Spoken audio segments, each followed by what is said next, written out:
తిరుమల లడ్డూ ప్రసాదంలో కల్తీ జరిగింది. అదేవిధంగా దానికి వాడినటువంటి నెయ్యి కల్తీ, అదేవిధంగా నెయ్యి కల్తీకి సంబంధించి పంది కొవ్వు, జంతువుల కొవ్వు వినియోగించి ఉండొచ్చు అనేటువంటి అనుమానాలు. ఈ నేపథ్యంలో రాజకీయ ప్రకటనలో దీంట్లో కొంతమంది సుప్రీంకోర్టును ఆశ్రయించిన నేపథ్యంలో సుప్రీంకోర్టు ఈ రోజున విచారణ జరిపి కీలకమైనటువంటి ఆదేశాలు జారీ చేసింది.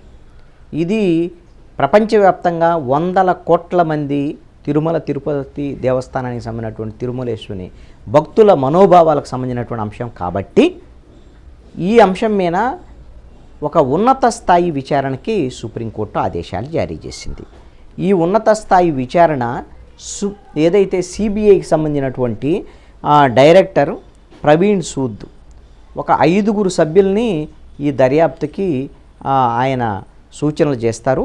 సిబిఐ నుంచి ఒక 2, అదేవిధంగా 2 ఆంధ్రప్రదేశ్ ప్రభుత్వం నుంచి ఐపీఎస్ అధికారులు, అదేవిధంగా food safety authority of India నుంచి 1.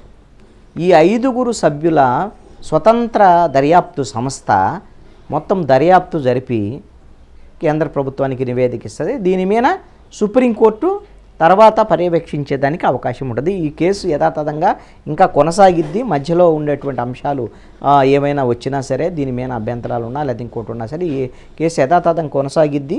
అయితే ఇప్పటికే రాజకీయపరమైనటువంటి ఆరోపణలు, దేవుని రాజకీయాలకు వినియోగించుకుంటున్నటువంటి పరిస్థితులు ఈ నేపథ్యంలో ఇప్పుడు కేవలం సిట్ దర్యాప్తు జరిపితే సాధ్యం కాదు. ఈ విధంగా రాజకీయాల ప్రమేయం లేనటువంటి ఉన్నత స్థాయి దర్యాప్తు జరగాలి అనేటువంటి దాని మీద సుప్రీంకోర్టు నిర్ణయించినటువంటి పరిస్థితి ఉంది.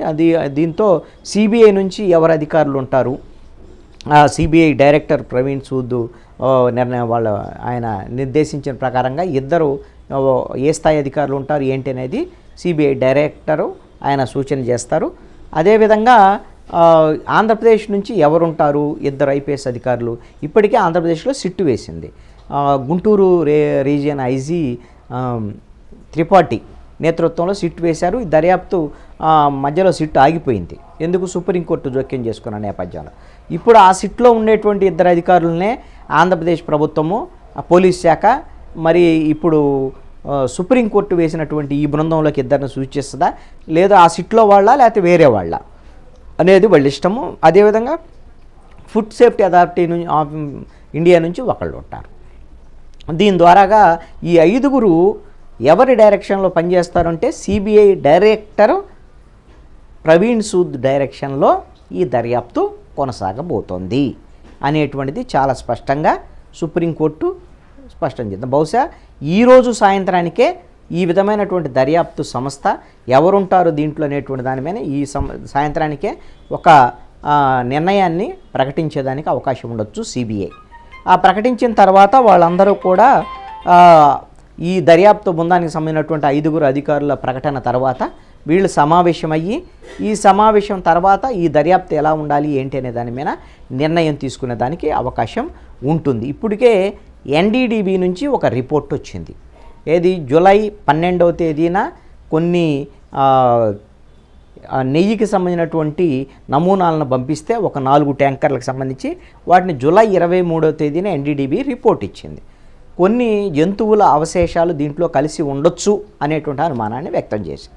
కాబట్టి ఇప్పుడు ఎన్డీడీబీ రిపోర్ట్తోనే పరిమితం కాకుండా అందుకనే ఈ కమిటీలో food safety authority of India సంబంధించినటువంటి ఒక ఎక్స్పర్ట్ను కూడా ఈ కమిటీలో ఉంటారు. కాబట్టి తిరుమల లడ్డూకి సంబంధించినటువంటి దాంట్లో కేవలము వెజిటబుల్ సంబంధించినటువంటి ఏమైనా ఆయిల్స్ అలాంటివే కలిశాయా, లేదు అని అంటే రాజకీయ నాయకులు వీళ్ళు ప్రకటించినట్టుగా పంది కొవ్వు, జంతువుల కొవ్వులు ఇలాంటివి ఏమన్నా అవశేషాలు ఉన్నాయా, ఇవన్నీ కూడా మళ్ళీ టెస్టులకు పంపించి అధికారికంగా దీన్ని నిర్ధారణ చేసేదానికి అవకాశం ఉంటుంది. ఇక్కడ ఒక అంశం ఏంటంటే నెయ్యి కల్తీ జరిగిందా లేదా అనేటువంటి అంశము వెనక్కి పంపినటువంటి నెయ్యిలు గతంలో నమూనాలు సేకరించినటువంటి నెయ్యికి సంబంధించి అది కల్తీ జరిగిందా లేదనే మళ్ళీ ఒకసారి వాటిని టెస్టులకు పంపించి తెలుసుకోవటం ఒకటి. రెండో అంశం ఏంటి అంటే అసలు వాటిని లడ్డూల్లో వాడారా లేదా తెలుసుకోవటం అనేటువంటిది. అదే లడ్డూల్లో వాడితే ఆ లడ్డూను వినియోగించారా లేదా, అది భక్తులకు ఇచ్చారా లేదా, మరి అలాంటి లడ్డూలు ఇప్పుడు ఒకవేళ వాటిని టెస్ట్ చేయాలంటే ఇప్పుడు లడ్డూలు అయితే ఉండకపోవచ్చు.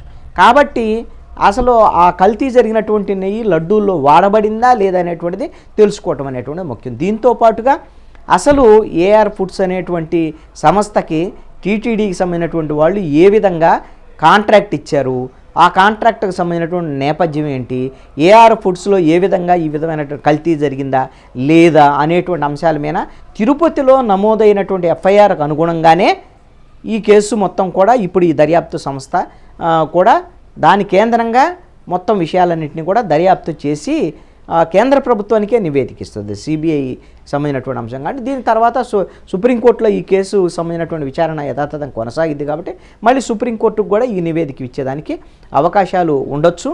ఇప్పటికే సుప్రీంకోర్టు ముఖ్యమంత్రి చంద్రబాబు నాయుడు ప్రకటనలు చేయటం మీద ఇప్పటికే మొన్న సీరియస్ అయినటువంటి విషయం తెలిసిందే.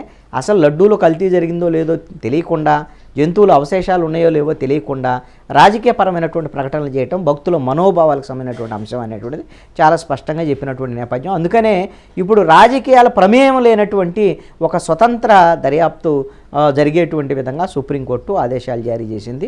మరి తిరుపతి లడ్డు ప్రసాదంలో అపచారం జరిగిందా లేదనేది ఈ దర్యాప్తు తర్వాత తేలేదానికి అవకాశం ఉంది.